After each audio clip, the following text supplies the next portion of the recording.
Choosing the right AI coding assistant feels overwhelming because the tools all promise to help you write and fix code, but pricing and access make a huge difference in real use.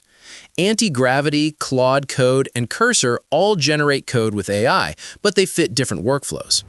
Antigravity today is completely free in public preview, giving you access to powerful models like Gemini 3 Pro and Claude Sonnet with generous limits and agent-style automation directly in an AI IDE.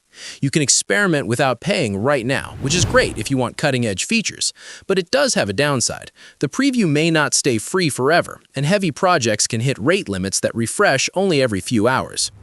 Claude Code is Anthropic's agentic coding assistant mainly used via CLI or terminal or certain editors.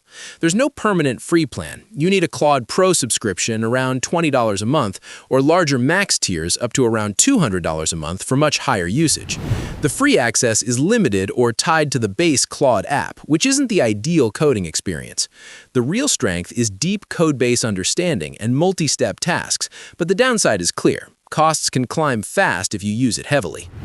Cursor blends an AI IDE with multiple usage modes. It has a free tier with limited completions and agent requests, and paid plans start at about $20 a month, with higher tiers up to $200 a month depending on how much AI access you need.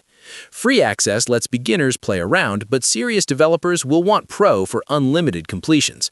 That said, the trade-off is that credits and usage limits can run out quickly if you do long sessions or multi-agent tasks. So in practice, Antigravity is unbeatable if you want zero cost right now and are okay with preview limits. Claude Code is best for deep, terminal-driven coding with powerful reasoning, but expect to pay, especially for heavy use. Cursor is the balanced choice, with both a free option and scalable paid tiers, fitting solo devs and teams who want a full IDE feel. All three compete in the AI coding space, and many developers use them together depending on the task. Let me know which one should you choose below, and subscribe for more honest reviews.